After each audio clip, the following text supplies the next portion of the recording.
am showing you the June SCT Sampler Kit. This is a sample of supplies that you can subscribe to receive every month, put out by the Scrapbook and Cards Today magazine. And when you open your kit every month, there is a theme word in there. And I'm squeezing the package because I like to try and guess what's chunky inside.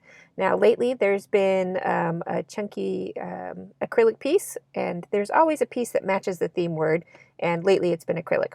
Now the rest of the pieces are a jumble of supplies from usually 3 different manufacturers. This first set of supplies is from Close to My Heart, and there are 2 sticker sheets and these kind of chipboardy style pieces. They're not as heavy duty as chipboard, but definitely way heavier than cardstock. And one of these sheets of little paperboardy elements has some white glossy print on them, which I think would be very good for ink resisting techniques on these, so that'll be fun to play with. And then I will set those aside and we'll move on.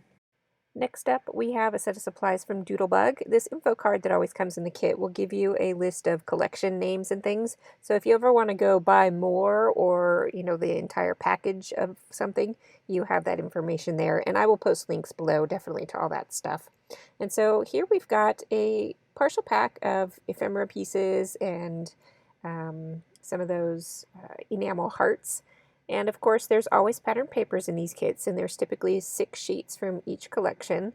And as you can see as we go through these patterns, this is very kind of classic bright pops of summery cute colors from Doodlebug. And as we get to that piece, I am pretty surprised by the black in that collection, because I can't say that I would think of that as being Doodlebug.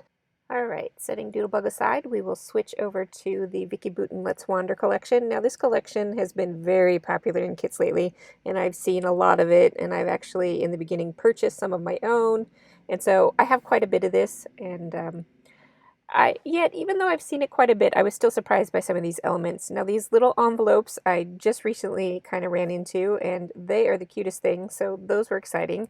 And then we've got some chipboard elements with some travel themes, which I am not doing any of right now, so that wasn't quite as inspiring this time. But that's okay, I'll put them in my stash and I'll save them for another time.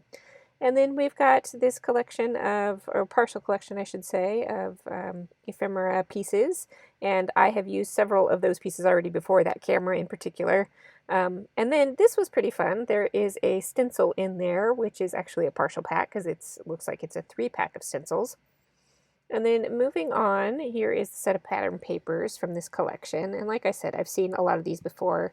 And yet, as many times as I've looked at these, I was surprised by, and we'll get to it, there is a sheet of paper that is a kind of a watercolory house set. And that pattern paper was actually in my last video as an inspiration piece. And at the time I was looking, and there's the houses, at the time I was looking at that pattern paper, I hadn't realized it was from this collection. So it goes to show that even though you've seen something multiple times, you can always take a closer look and be surprised by something. So let's move on to the projects. And I actually have 2 for today. So with these projects today, I want to talk to you about what's in my head when I'm thinking about design elements. So I am using these 2 collections together, and one is very clean and graphic and the other is very painterly and watercolory.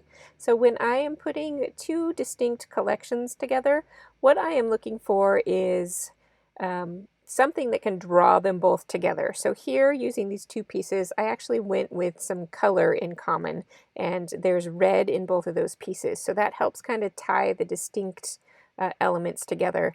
And then with my design element here, I went with the gallon, pint, quart technique of design. And so that means I use a larger portion of one element, and that's my red hearts from Doodlebug up there, and then a medium portion of another element.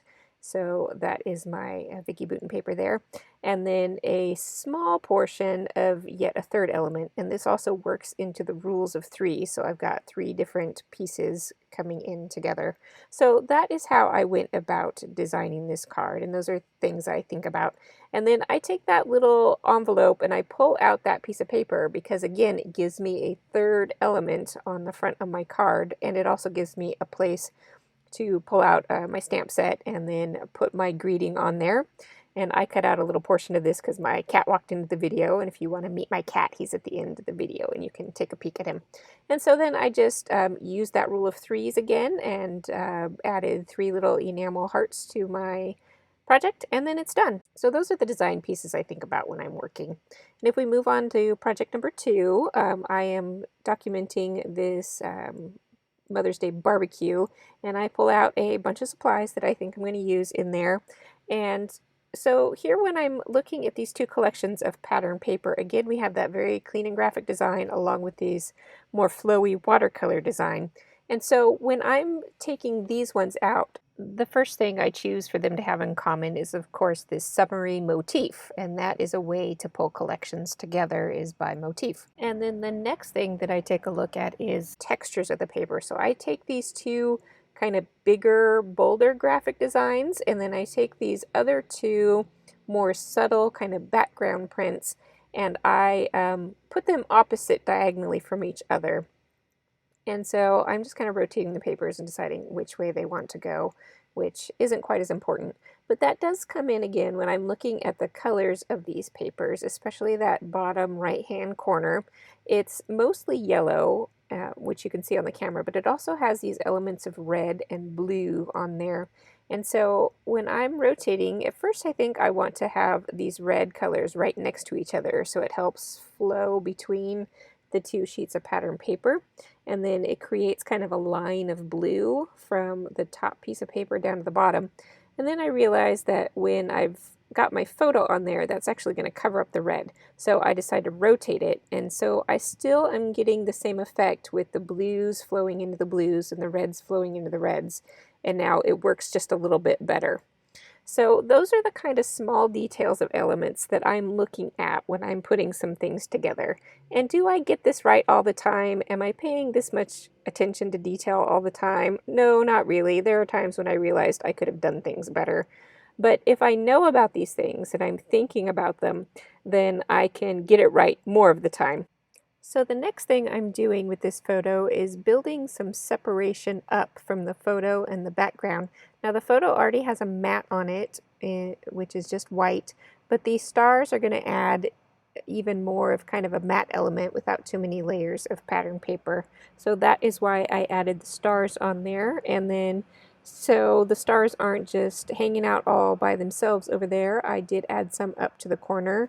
And I do this frequently as a kind of a diagonal flow to my layout. And then the stars weren't quite enough, so I did grab a little bit of that green pattern paper from another sheet to give myself even more of a separation between the photo and the background. So adding lots of layers in kind of subtle ways sometimes is something I do. Now I just wanted to show you this because I can build my little clusters of embellishments, and then I tend to hold them together with some washi tape until they're in just the right place and I can get everything glued down, and then once it is all glued down in place I can slowly and carefully peel off that washi tape. And you can see here I kind of did the same thing with my upper cluster there. Now things like those stickers that are kind of hanging off the end, I won't put glue on the back of them until I've got all of my other cluster bits in place. So I just kind of peel it off and move it out of the way. And then once I've got my washi tape up and out of the way, then I can add in any elements that were missing, like this sticker, and there was an enamel heart there.